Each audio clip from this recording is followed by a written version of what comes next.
Welcome to the HIV podcast. Each week we focus on a person, historical event or pop culture moment linked to HIV and explore the story of what actually happened. I'm Sarah. And I'm Jess, and between us we've been working in the field of HIV for 40 years. Our aim is to get as many people as possible HIV educated. It's your turn. You can go. Oh, I'm dominating you. This is another excellent start because now I can't see you. I feel like it's such an epic feat that we managed to produce a podcast that we can sort of get videos out of also every week. Oh, welcome to the HIV podcast. I don't know what it is, but whenever you hit record and it says that recording started, I'm just like, oh, can't speak. If I was in a film and they went action, I'd just freeze. I don't know how actors do this. I was going to say, maybe I should get one of those boards. What are they called? Like the shuttery boards. Oh, yes. I was saying that would make it worse. Yeah, exactly. Let's not do that. And I won't count you in either, because clearly it's bad enough every single week. Like you're saying, when I hit the button, it then announces to us recording in progress. Then Sarah just clams up. That's what happens. I know. It's so weird, isn't it? Oh, anyway. Hello. Hello. Welcome to the WAD, World AIDS Day Aftermath. Oh, yes. What an amazing, amazing World AIDS Day we had. So many people sharing with us, tagging, so many events, so many people getting in touch, so many people giving us really amazing feedback. So I just want to say a couple of really quick thank yous. Obviously, everyone knows I'm just thanking everyone listening, because even by just listening, you're blooming amazing. Thank you to IOTA Event. We attended their event that they put on with Quincy Young and all the drag kings and queens who gave their time for free. How amazing. And they raised £300 for TVPS and for Prepster. So thank you very much for that. But do you know what I do have to say, Sarah, at this event? So I realise there's probably a bit of a disparity in who we are on the podcast versus who we are in real life. And I'm gonna actually stick my neck out and say more disappointing in real life.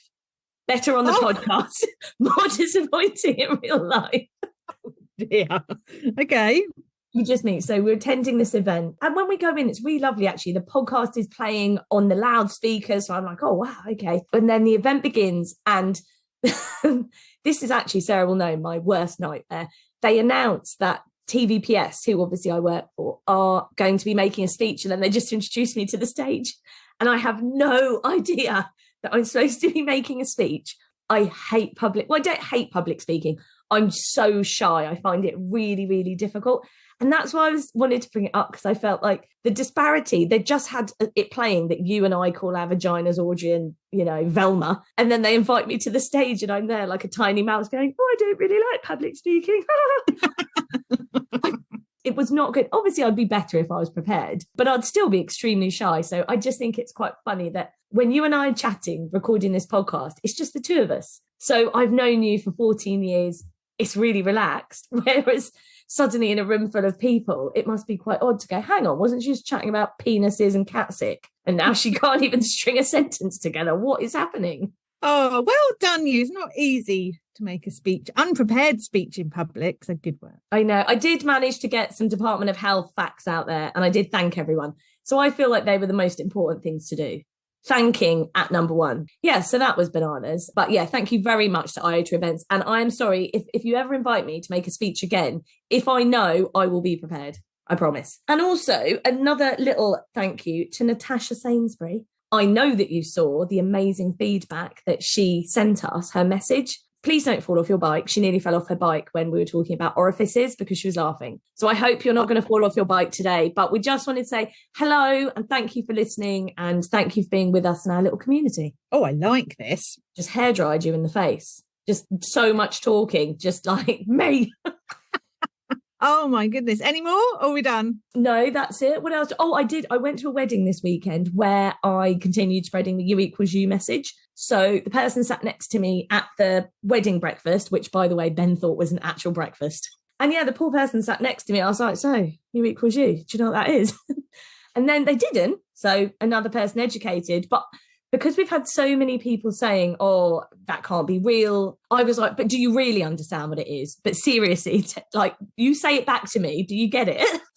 So I'm a joy at a wedding. Last thing before I stop hair drying you in the face. Speaking of U equals U, there were some comments when on the Outcast UK, that was the podcast that we were invited on last week. So thank you so much for having us on that.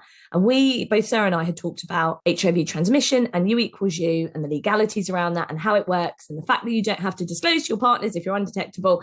And some of the comments were awful under that, weren't they? Under their TikTok video. I think one of them said disgusting. Yeah. And another one was like, what, you're not going to tell your partners, how insincere. That make me so mad. The judgments from people honestly, it's like they're living in the 80s and it just needs to stop, Jess. I know. I was so shocked. That's why I shared it. You got what some of you may have seen it. We shared it on our social media because it's like, yeah, that you can't even tell people scientific facts without them being like, that's disgusting. Is it? And also that terminology really, really bothers me. I mean, why are we using the word disgusting? That's a very bizarre word to be using. And also, I mean, because they were saying, weren't they, about, you should disclose and, it's awful that you don't. And I think we need to get away from this narrative of putting responsibility on someone who is HIV positive, who goes to the sexual health clinic regularly, who has tested, who's taken medication. And we need to move the responsibility to everybody. Doesn't matter whether you're positive or not, you all need to take responsibility for your own sexual health. But I think the people that need to step up are those that aren't testing because they don't know what they've got. So don't judge people with HIV if they don't disclose their status. They don't have to if they're undetectable. Do judge those people that don't know their status because they could unknowingly spread HIV amongst the community. And that's what we need to stop. I'll get down off this very high soapbox now. Please never do. I absolutely agree. And it's why we just need to keep banging this U equals U drum even more than we have been before. Please just tell everyone and anyone you know. Go to a wedding, pin someone down at the dinner table and make sure you hammer it into them so that then maybe they go and tell other people too. I imagine that person sat next to you at the wedding is talking in their team meeting perhaps today going, Jesus Christ, I had the worst weekend. It's actually a friend of Ben's that I was sat next to. So he was very interested. But I think people just thought I was bananas at this wedding anyway, because I had a bit of a hair disaster. You see the hair's changed colour. It's a bit like pink orange. Wasn't supposed to be that colour. I won't go into everything that happened. I don't know why I thought I'd dye my hair the night before we're going to a wedding. Why? I don't know. Why would I do that? A new colour. Anyway, it was like 3 hair dyes later that I had to put on it. Came out in this colour, right? So it's this like corally, pinky, orangey, who knows what colour it is. Okay, I will share a photo. And then I realised I was wearing an orange suit like Harry from Dumb and Dumber, and I had orange flowers for my hair and an orange shirt with purple leopard print on it. And I was like, I look like the bonkers orange woman. And gold boots. I look like I turned up in fancy dress to a beautiful winter wedding where everyone's in like burgundy, forest green, glitter lace, gorgeous, like fake fur. I look like the man from Del Monte. Like, that's what I look like. Really? I feel you might look like, what's her name from Gimme, Gimme, Gimme? What's her name? Linda. Oh, Linda! And I had a few people say, I love what you're wearing. And I loved what I was wearing. But with the hair, it was just that step too far. Do you know what I mean? It was too much. See, I have noticed you've dyed your hair, and I thought you'd done this because Christmas season, my tiny little friend, I know you moonlight as a little Christmas elf. That grotto can't man itself. Actually lets you all know that you've got a second job in the run up to Christmas, but no, it's a big money maker for you, and I thought you'd gone all out this year. No, this is just a total catastrophe basically, and then I had to go to a wedding. So I feel like people were going around to the wedding going, avoid the orange woman because she's just going to shout at you about U equals U. I feel like, I was an easy to spot to say just avoid her. So yeah, that was my weekend. Okay. Shall we talk HIV? No, let's just not bother. Why change the habit of a lifetime? Yes. Okay, right. We are looking at, last week we looked at Jonathan, the lovely Jonathan Blake, who is the nicest, kindest, just the best person, isn't he? Yeah. But he kind of inspired me because he is the original kind of activist, isn't he? So we're going to look at another activist this week, a more recent activist who's kind of carrying on what Jonathan Blake started, really. So we are looking this week at someone who contracted HIV from their very first sexual encounter. And it's actually someone I've had to make my peace with because they featured in It's a Sin and they gave Richie HIV, but I've got over that.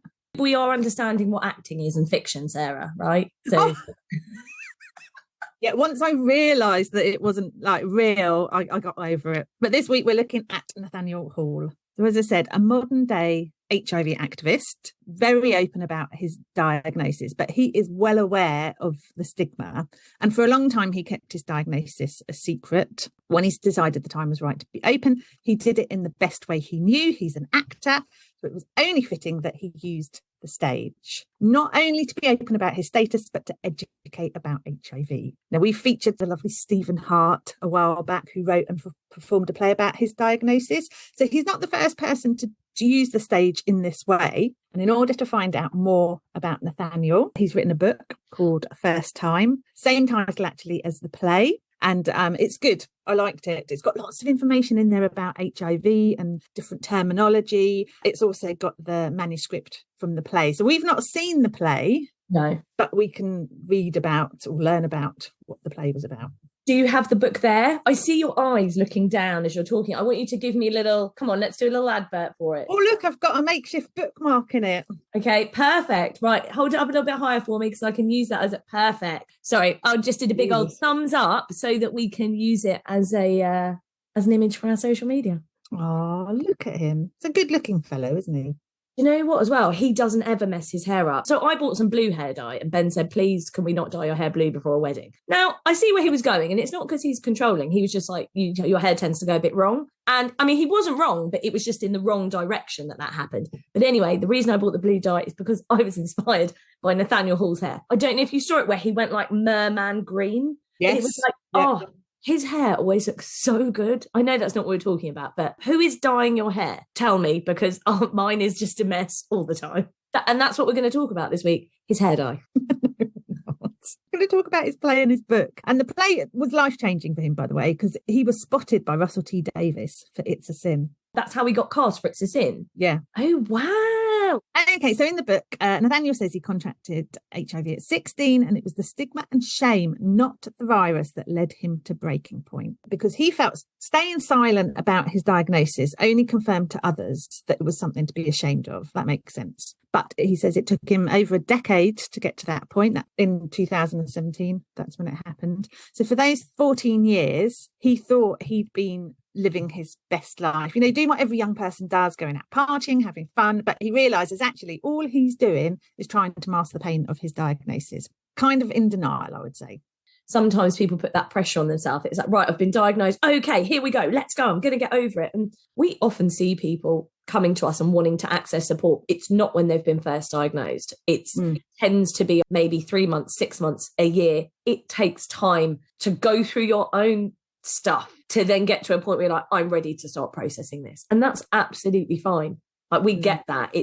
I think there's that part of you, isn't there, that goes, right, this has happened, let's get on with life. What do we normally do? Off we go, to sort of shut it down and say, right, I'm fine and everything's great. Yeah. Sounds like that's what he was doing. I think it's very common, particularly if you have a diagnosis at a very young age. It goes against kind of everything that you think you should be doing in life, isn't it? Nobody wants to be dealing with any kind of illness or medical appointments. You just want to be out there partying and having a good time. I get that. Yeah, I do. Okay, he says, I realised I'd bought into the narrative of stigma. I made a pact to change the narrative and keep shouting the new narrative until people would listen. Oh, he's feisty. I like that. Jess is nodding. Okay. Right, when I butt in with nonsense, you're like, oh God, she's ruining it again. And then when I'm being good and silent, fingers on lips time, because I'm listening, you're like, oh, Jess isn't doing it. You just can't win. Okay, so in the play, he talks about how he was diagnosed. So as we've said, he was 16. He is waiting to pick up his tuxedo for the school prom. So he's the head boy at his school. His date for the prom is the head girl. I love this bit. But secretly, he's been seeing the deputy head boy and wishes he could take him as his date. But he feels, it's 2003, the world, or certainly his school, isn't really ready for that sort of revelation. And he sat on a bench outside the tuxedo place. He starts chatting to this older guy. They strike up a rapport, and he gives him his number. Goes to the prom, bit of a disappointment. These sort of things always are, aren't they? I don't have a prom at school. We had school discos. Did you have a prom? No, we didn't have a prom. It was called the dinner and dance. Oh, wow. So you had school discos throughout school, but when you finished school at 16, because there wasn't sixth form where I went to school, so you had to go to college. So when you finished school at 16, your like leavers thing was called the dinner and dance. And it was in the Grand Hotel, but I don't really remember it that much. I just remember this guy throwing up in the hall every night at this hotel because he got really drunk. Yeah, you know, kids, isn't it? We definitely didn't have a prom. I do remember going to school discos, but in middle school, but the sort of kind of discos where it's in the school hall, all of the blinds to block the light out, that is only lit by the DJ's disco lights.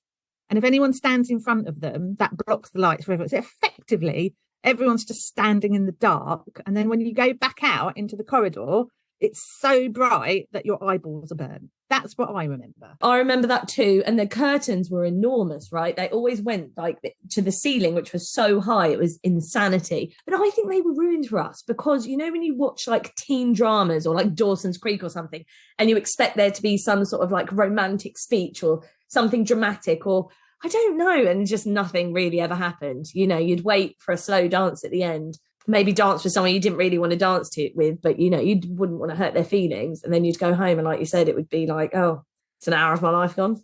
Wasn't the spectacle I thought it was going to be. No, they were just rubbish, weren't they? All the boys like off their faces on sugar and all the girls just clumped over in the corner, just waiting, like you say, waiting for something to happen. Or once when I was in junior school, so that's more around like 8 years old, around that kind of age, 8, 9.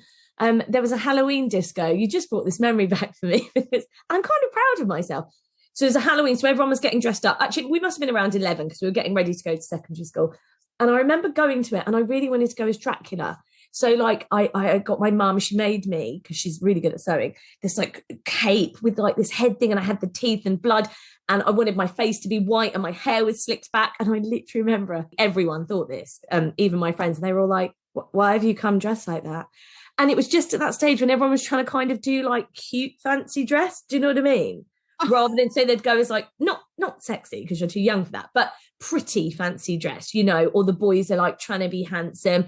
And I turned up in like crazy, like Dracula. And they were like, why do you look like that? And I loved it. I thought it was brilliant. Everyone just thought I was really weird. Oh, bless, trying really hard to just nail it. I was just confused that everyone else seemed to deem this to be not an acceptable, even though it's completely fancy dress. Maybe it's like the banana situation this year. You know, I really liked that and thought that was appropriate for Halloween and nobody else thought going as a banana was appropriate. No one really got it, did they? I remember going to a brownies disco. Why would the brownies have a disco? Why? In our brownie uniforms, which, as you know, all brown. I just looked like a poo. And eating so much popcorn, I was sick all over the floor. My mum had to come and get me.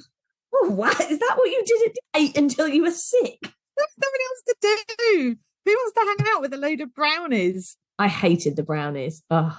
But it was on a Friday night. So my mum was very insistent that me and my sister must go to brownies. Now we realise it's because they got a massive Chinese often, you know, we're on the drink. She's got the right idea, your mum. What? Chucking us a burger and some baked beans. Saying, right, neck that down, get out to brownies, see you in a few hours. I just didn't like it. It's not for me, Sarah. It's not for me. How long did you go for? Oh, a good couple of years. I was what they didn't call them leaders, did they? But I was the pixies in the pixie, like the pixie leader. Yes. You had like the different. I don't want to call them gangs because it's not like the sharks and the jets in brownies. Like it's not that situation. But... No, we had the pixies and the sprites, and I don't know. Oh, well, go you. There you go. I was leading that brownie group.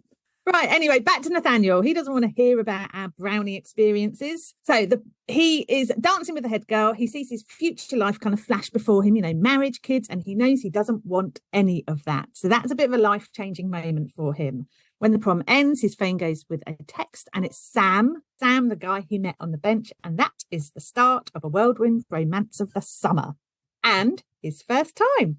Really? Okay, so I can't lie. In my mind, when I conjured up where you said he met an older guy, I thought you meant like 60s. Well, maybe he is. Oh, no. Yeah, that was in my head. So suddenly when you said whirlwind romance, I was like, this is confusing. Oh, no, he's not 60. I don't think he says in the book how old he is actually, but I got the impression it's kind of late 20s. Right. But when you're 16, that's big age gap, isn't it? Yes, that definitely is a big age gap. Okay, so in the summer, he goes on holiday with his family, starts to feel a little bit off colour, and his family know he's gay, and his mum and dad, they're concerned that Sam's too old for him, and they also have the condom chat. Nathaniel dies a little bit inside, as all kids do when their parents try and talk about sex. I know mine do, although they're not really embarrassed anymore. They're just weary of hearing about it. I was going to say, if you were my mum, I'd be beyond the embarrassment and just in boredom town. Just like, we know you equals you. How to put a condom on. Pinch the top of the penis. Yeah, that's the first lesson. You know, my youngest, a few weeks ago, we were sitting watching TV and he said, Mum, and I was like, yes. He said, I just want you to know I like girls. And I was like, oh, that's okay.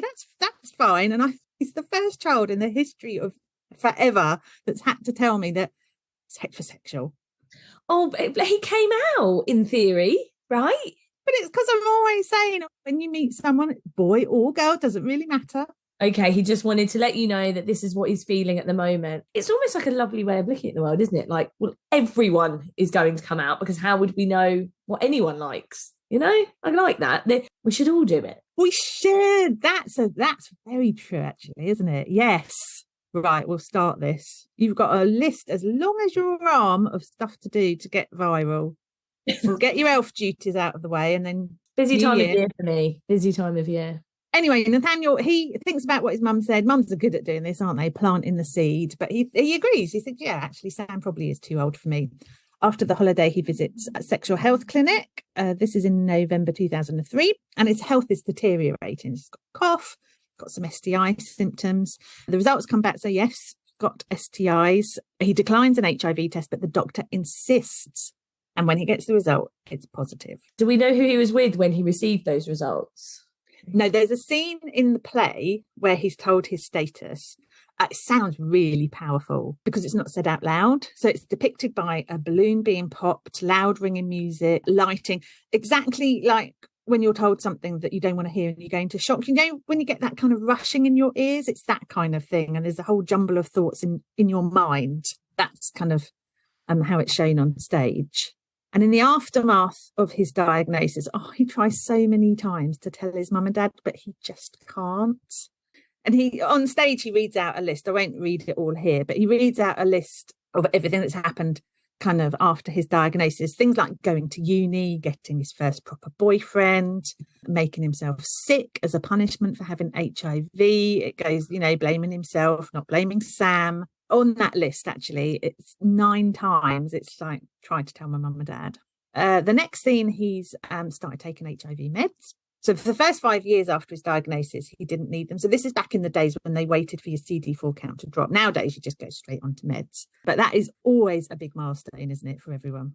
It used to be quite a building thing that people were waiting for. Some people really wanted to start meds sooner and felt that they should be on meds sooner. Other people really didn't want to start their meds. But either way, it's always been quite a massive milestone in terms of people living with HIV.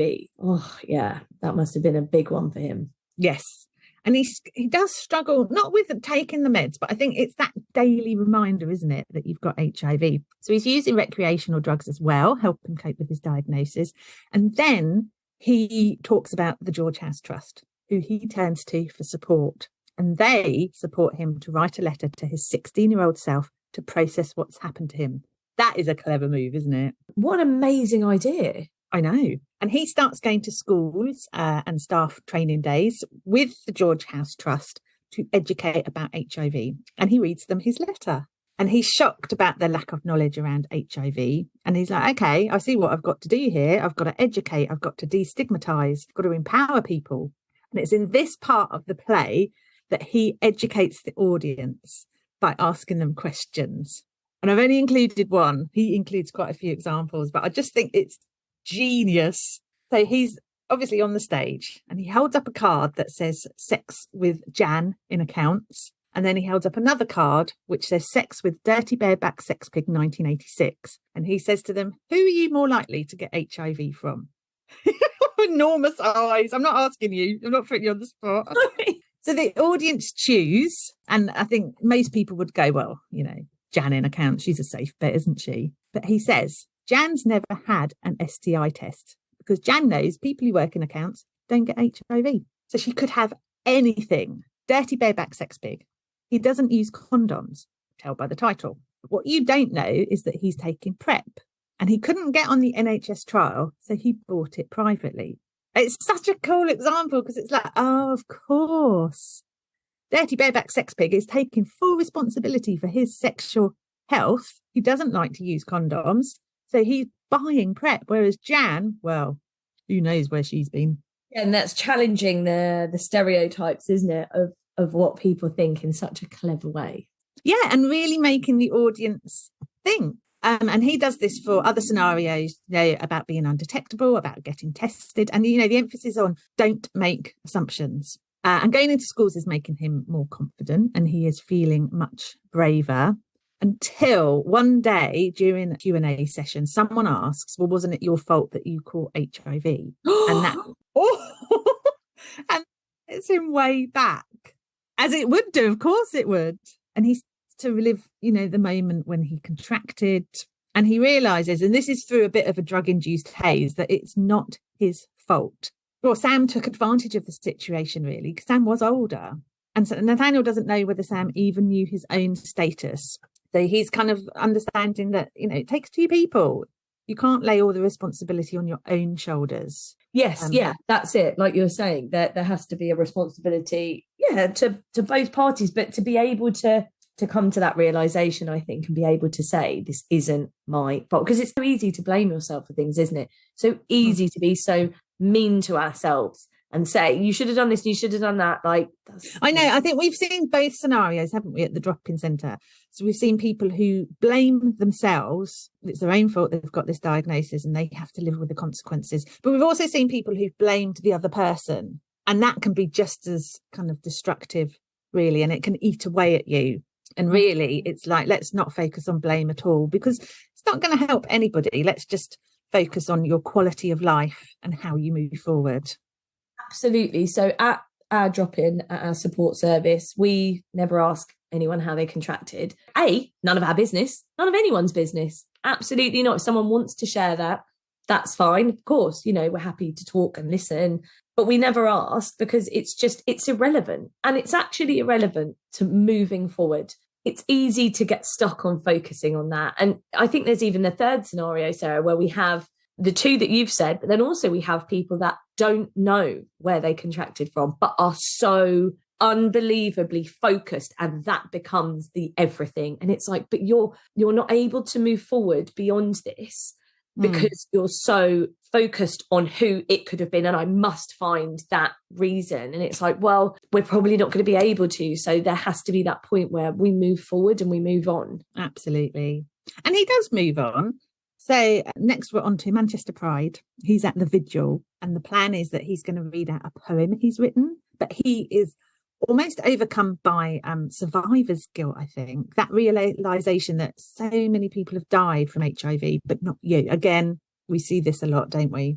And he can't read his poem out, so someone else reads it out for him. And again, another milestone. He's realised that he's living with HIV, but so many didn't get that opportunity, and he starts to move on. So some days he forgets he's living with HIV, some days he doesn't, but he still can't bring himself to tell his mum and dad. And then there's the final scene where he admits that he says he messed up the last 14 years. I would absolutely disagree with that, but that's how he feels. And then he says, but it's okay. We all mess up. And yes, we all do. And that's when, someone's really moved forward, because they can look back and go, yeah, it didn't quite go to plan, but I'm okay with it. It's so amazing that he shared all of this, because I think it's really helpful for other people to see, and he's been so honest, to see the journey that sometimes it can take. I think you're absolutely right, because there are moments that people will be able to identify with if they're positive. And if they're not positive, I think it gives a really thorough understanding of what someone who's got a diagnosis can go through. So it's enlightening for everybody. It's fantastic. It's not just, are you okay with this now? Have you accepted your diagnosis? Then we move on. There will, I think, always be moments that you might struggle with, and little milestones. And like you're saying with him, with the poem that you might not see coming, And then suddenly you're there and it's like, whoa, I did not expect to feel this way. But now I'm going to acknowledge this and look at what that means. Absolutely. So to tie up a couple of loose ends, did he ever tell his family? Yes, he did. He hands out to the audience a letter he wrote to his brother-in-law, sister and mum. And the day after they receive it, they all come round to see him. His mum brings a pot plant. That's so typical of a mum, isn't it? My mum always brings stuff when she comes to see me. I love that she brought a pot plant. Oh, that's amazing. Absolutely. A sign of true acceptance, isn't it? I've read your letter. I'm fully on board with what you said. Have a pot plant. And the poem. So the next year at the WAD Vigil, he performs the poem he wrote. So good on him. I bet he was so proud of himself for being able to do that, coming so far in that time. Yeah, absolutely. So there you go. Being diagnosed with HIV isn't always easy. We know this. Some heavy emotions to get through. To put it into context, there are heavy emotions that I think people go through with any lifelong diagnosis. But Nathaniel Hall, thank you for telling it how it is. And thank you for using your platform to still keep promoting messages around you equals you, helping to diminish stigma. He does so much good work. It's amazing, amazing to see. And we need people, if they do have, a bigger audience that can reach more people, just like Nathaniel does, to use that to educate people. Like, it's amazing. So yeah, thank you. Thank you for being honest. Thank you for speaking out. Thank you for just being brilliant. Thanks for having great hair. Oh my God. I've told you everything about him, and that's the one thing you're going to take away. He's got lovely hair. He does have good hair, though. I agree with you, but I do think he's an awesome person. He really is. Oh, definitely. Go and read his book. Like I said, we will share the image of it. We will put a link to it below the sources. Now you'll know where to find them because Denise helped you with that last week. You're welcome, everyone. But yeah, do go and read it, because obviously we're only talking a small bit about who Nathaniel is. There's so much more. And go and check him out on social media, because he's always doing really great things. Yes. I can never do two things at once. I was just scrolling through to see if we got any sources, but of course I haven't. The book was my source. It's called The First Time, right? Called First Time. Back here is done. You've got elf duties to be getting on with. I see your stripy stockings drying on the radiator behind you. Such an idiot. What am I doing? I'll be editing this, because we've said about 1,000 times, and it takes a lot of editing our podcast. Again, we went on the Outcast UK podcast, and I heard how much we both said Oh no. Yeah, it was a fab episode though, so please do go and check out that podcast, because it is really good. I know we were on it. That sounds really like self-involved, and I'm like, it's brilliant because we were on it. But no, it really, really good podcast, and it was a really great WAD episode. But can you tell us what we've got coming up next week, or is it a surprise? Another activist. Really? I'm on a roll. Have you noticed I do this? I start with one person and I'm off. Yes, another awesome activist, a woman this time. That is, I'm so conscious I don't want to say and people wonder why we don't do more public speaking. Well, I told the story earlier. We just edit ourselves. Yeah, we're terrible at it. We can't edit ourselves in real life, and we're just shut. Do you know how I'm lumping you in with this? I keep saying we. Actually, I think you're quite good with public speaking, and I feel like you'd have handled being invited to the stage to make a speech you didn't know you were making a lot better than I did. I don't think so. I think I'd have just nudged Sean in the back. Off you go. He is good at public speaking, but I don't think he'd be very happy with us. They said to me when I was going up there, I was telling Sarah this, they said to me, there are 2 microphones if someone else wants to come up. So as I'm going in my mind, I'm like, I'm going to be sick. What on earth am I going to say? I lean in and say to Sean, obviously, as you know, our boss, I say, do you want to come in? I couldn't even finish. You went, no. Of course you wouldn't. Did you have to hold a microphone? Oh, that would have been fine for me. How amazing. I would have done a little rendition of the Mamas and Papas. Can't resist an opportunity like that. You love a microphone, and there was a spotlight. So I was under the spotlight with the microphone going, hello, public speaking. Even though they've just heard the HIV podcast playing, where I'm just being very loud and just not, it must be very odd when people actually are like, how are you the same person? This is very bizarre. Well, it was the bit of the podcast where we were naming our vaginas. Yes, it was. Right?